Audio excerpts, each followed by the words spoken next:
दोस्तों, आपका स्वागत है आपके अपने यूट्यूब चैनल स्टडी जोन में। आज हम पढ़ेंगे कॉलरिज का कल्पना सिद्धांत। तो चलिए शुरू करते हैं। कॉलरिज का कल्पना सिद्धांत। कॉलरिज की स्थापनाओं में कल्पना विषय की स्थापनाओं का विशेष महत्व है। कॉलरिज से पूर्व कल्पना के विषय में अनेक तरह की असंगत धारणाएं प्रचलित थी।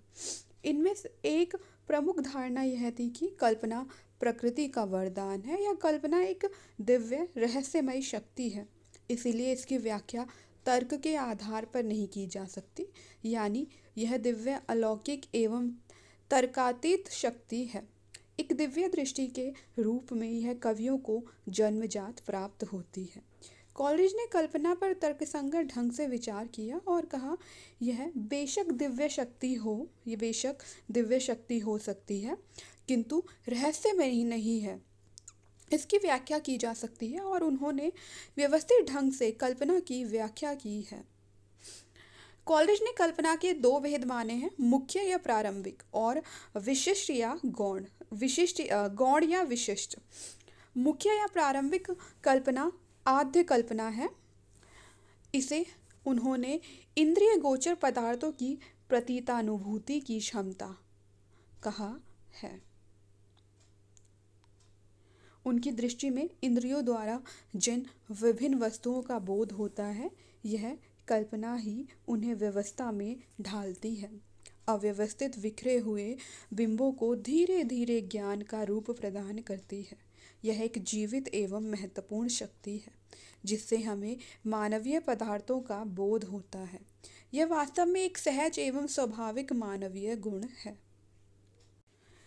विशिष्ट या गौण कल्पना विशिष्ट लोगों में पाई जाती है। यह एक आत्मिक ऊर्जा है जिसमें मन शक्ति अथवा आत्मशक्ति के अन्य सभी पहलू प्रत्यक्ष ज्ञान शक्ति, विचार शक्ति, संकल्प शक्ति, मनोवेग आदि सभी समाहित हो जाते हैं।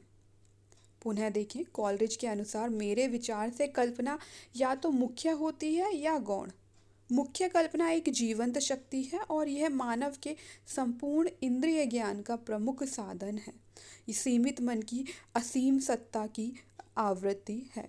गौण कल्पना को मैं इसी मुख्य कल्पना की प्रतिध्वनि मानता हूँ।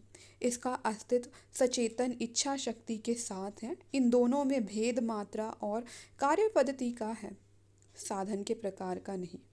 ये पुनः सृजन के उद्देश्य से विलय करती रहती है, उसे गलाती पिघलाती रहती है, अथवा जहाँ यह प्रक्रिया संभव नहीं हो पाती वहाँ भी हर हालत में यह आदर्शीकरण और एकीकरण के लिए संघर्ष करती है। यह अनिवार्य रूप से जीवंत होती है, जबकि सभी वस्तुएं अनिवार्यतः स्थिर और निर्जीव होती हैं। इसके विपरीत ललित कल्पना के स्थिरता और सुनिश्चितता के अतिरिक्त अन्य कोई साधन नहीं होते जिनको लेकर यह व्यस्त रहे। ललित कल्पना मुख्यतः देश काल के बंधन से मुक्त स्मृति का ही एक प्रकार है। यह चयन की अनुभव मूलक क्रिया से मिश्रित और संशोधित होती है, किंतु सामान्य स्मृति के साथ ही यह संपूर्ण सामग्री जो पहले से ही बनी बनाई होती है, बराबर सहचर्य नियम के द्वारा ग्रहण करती है। कल्पना की यह विस्तृत व्याख्या है जो काव्य की रचना प्रक्रिया में बहुत सहायक है। इस आधार पर वे मुख्य या प्रारंभिक कल्पना को हमारे संपूर्ण इंद्रिय ज्ञान का आधार मानते हैं। जीवंत और कहें कि सक्रिय होती है। इसके विपरीत गौण कल्पना को वे मुख्य कल्पना की प्रतिध्वनि मानते हैं।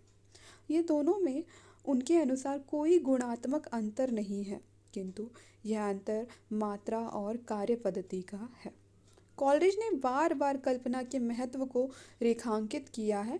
वे कहते हैं, कल्पना के द्वारा ही काव्य हृदय ग्राही, मर्म स्पर्शी और सजीव बनता है। अतः कल्पना की क्षमता और महत्व अक्षुण्ण है।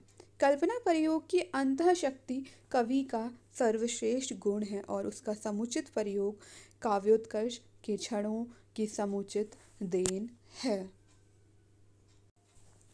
कवि या साहित्यकार के पास कल्पना ही एक ऐसी शक्ति है जिसके आधार पर वह सर्वजन मनोहारिणी रचनाएं प्रस्तुत करता है। बल्कि यह भी कहा जा सकता है कि कल्पना जगत ही कवि की वास्तविक दुनिया है।